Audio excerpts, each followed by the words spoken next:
What is going on, everybody? This is Mike from Big Fat Ghost Vinyl once again with another album review.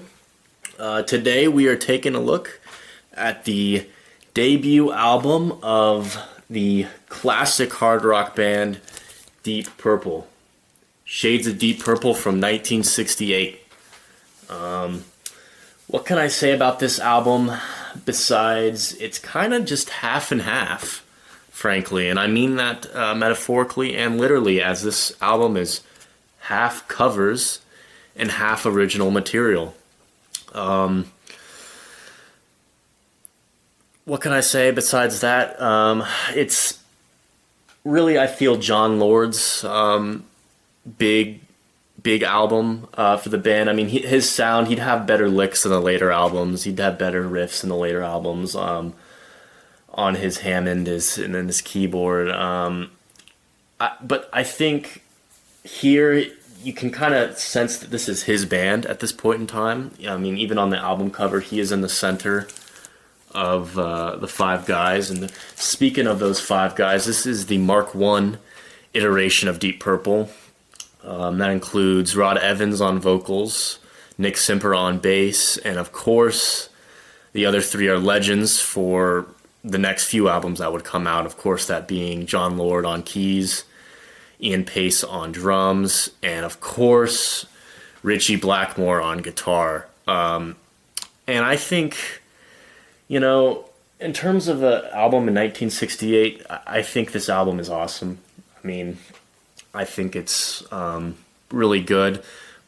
But, that being said, am I going to play this instead of Machine Head, Fireball, or In Rock? No, I'm not going to put this on instead of those three albums. But we have to start somewhere, so I'm going to go through a little bit about these notes. It was released 17th July of 1968, so I mean, that's obviously pretty early. That's almost a year before Led Zeppelin's debut. Probably a little bit over a year and a half since Cream's debut, Fresh Cream. We'll get into that as well because those two albums share a song, a cover. 1968, what can you say? Beatles' White Album. I mean, it's a great year. A lot of psychedelia is going on, and obviously Jimi Hendrix is at the forefront, I think, of sound at that point in time. So the album is certified gold in the U.S., so over 500,000 copies sold, and it was produced by Derek Lawrence, whom you may know. I'm just reading off the notes, I just want to be scrupulous here. You know how it is. Trying to make a living. No, I'm not. But I do like this album. It's awesome. So let's go through the track listing. So we start off with an instrumental, and that's called "And the Address." And when I was saying earlier that this is very much Lord's band, I think you get that influence and you get that idea here. I think he may be actually the MVP on this album. You go forward, it's going to be Blackmore. I think most people would say, but I think on this album, I think it really is John Lord is the one who comes and plays. So not to say Blackmore doesn't have some great solos on this album, which he does, but "And the Address" is just a great instrumental to open the album. You also get a soaring riff here from Blackmore, but like I said, I think John Lord shines through here on this track. So that opens the album, and then of course, second comes Hush. Now this is probably still one of the most iconic Deep Purple songs. Just for, I think, that melody, that vocal by Evans alone is so iconic. Just rings back 60s. I didn't exist, but I can tell you for a fact it does. So it's a timeless 60s hit. And I think if you look in the textbooks and the history books, this was, I think, really Deep Purple's big break. And though it is a cover, it's a cover by, let's see here, think it's Don South. Let me see here. Joe South, excuse me. Which, you know, good for him making that tune. It's a good tune. It's awesome. But once again, I think here, ultimately, that Lord solo in this song is what makes it.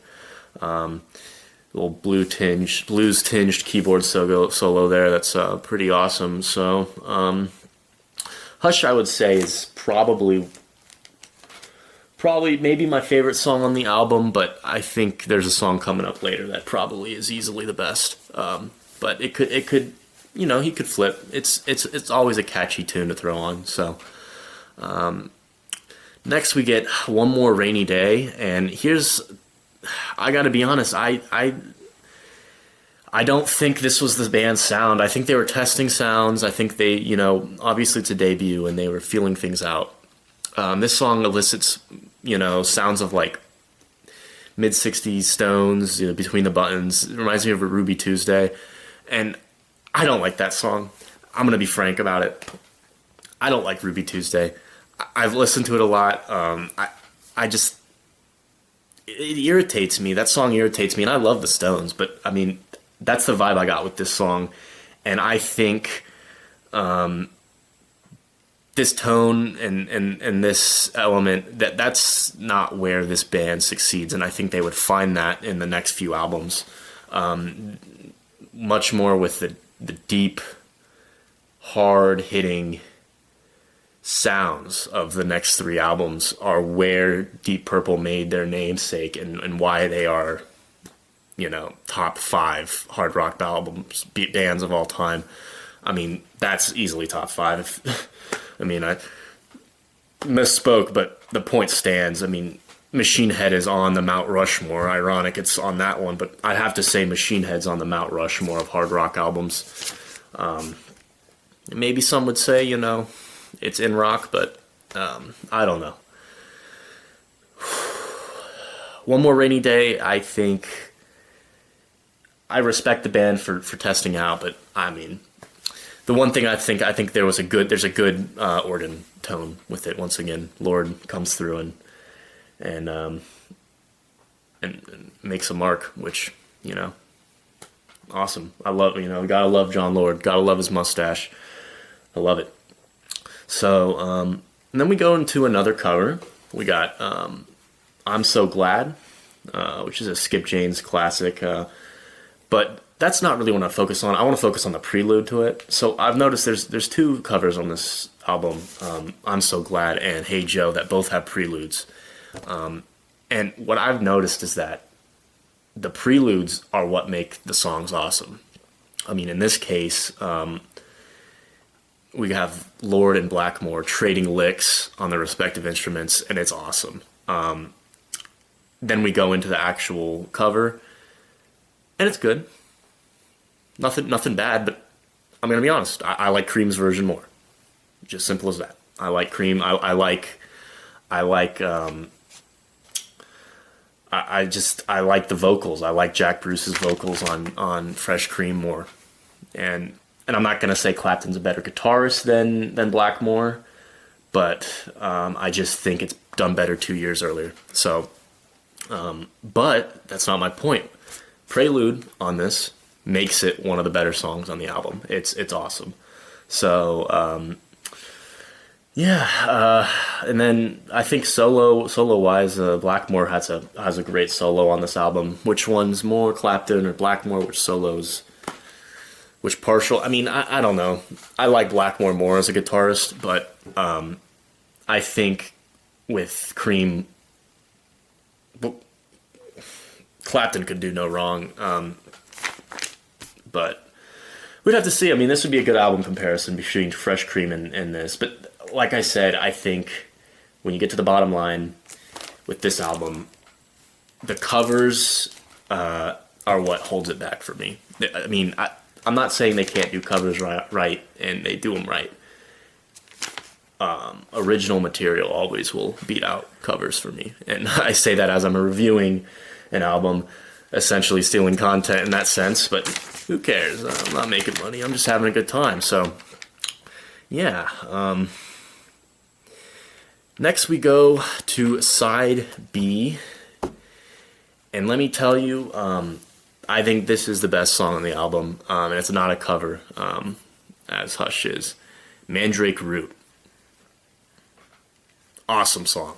Awesome song. It's probably the best part of this album besides Blackmore's haircut.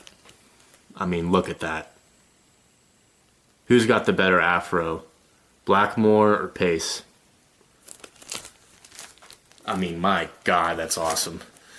So, Mandrake Root, funky, groovy, and then let me tell you that midsection, it almost gives Whole Lotta Love a run for its money in that psychedelic midsection. It's just drug tinged. Hammond sound is crazy here, and it's an awesome song. I mean, it's easily the best song on the album. It's no question. I think if you want to hear what Deep Purple's going to become, and you're trying to get an idea from this album, you listen to Mandrake Root. Song's awesome. Song's awesome. So, enough said about that. We can move on to Help, which, you know, gratuitous Beatles cover. And honestly, yeah, it's good. I have no complaints. I think it's less bouncy than the Beatles, and it's more melancholy, which you might think helps, which, you know, it could, you know, be up to you, you know, your discretion. But frankly, Lennon's voice is what's missing here. John Lennon's voice is missing. I love John Lennon's voice. So it misses out for me. Probably one of my lesser favorite covers on this album. But once again, Lord's organ sound comes through and is great on the song. And then we got an original song. We got Love Help Me, which it's a solid rocker. It's, you know, it's not bad.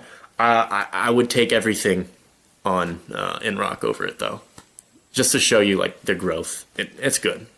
It's good. You know, good harmonies. It's in some good Blackmore licks. But besides that, it's I don't think it's anything special.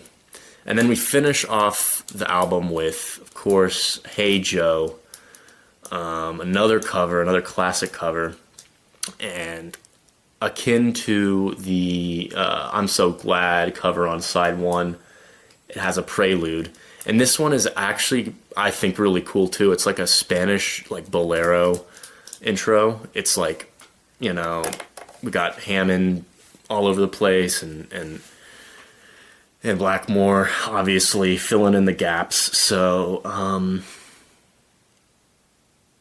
do I like it more than Hendrix on his debut? No. It's hard though. I mean, it's hard because that, frankly, is one of Hendrix's best songs, and it's not even close to one of Deep Purple's best songs. So, I mean, there's a perfect metric. But besides that, like, I think the most enjoyable thing about the song anyway is the intro, just like the I'm So Glad song. So, I mean, yeah, it's done well. It's an enjoyable song. But you can tell that where it's, you know, Hendrix is more owing to blues with his iteration. This is more classical, which par for the course with Deep Purple. So, yeah, I think this is a great start. I think it's a great start for Deep Purple, and for 68, can't go wrong. It's definitely a listen. I'd listen to it, but I mean, if you aren't a fan of Deep Purple to begin with, this may not be one you need to own. Definitely start with Machine Head, and then I'd go to In Rock, and then fill in the gap with Fireball, is how I would say. But for sure, just having their first album is awesome. And for my rank, I think I'm probably going to give this about a 6.4. It's great. It's not bad. It's great. It's done well, but it's like I said, it's a mixed bag. It's more or less. I think, a test tone for the band. I mean, they wanted to put their sounds to known songs and make a mark, and they made a mark. So it was successful in that, right? So yeah, definitely give it a listen. But besides that, Deep Purple has Room to Grow, and the one thing, Mandrake Root and Hush. There you go. There's that album, to be honest. In rock, their next step. That album for 1970, crazy. So we'll get there eventually, though. But yeah, I appreciate you for watching. Once again, this is Mike from Big Fat Ghost Vinyl. Hope you all are having a great day.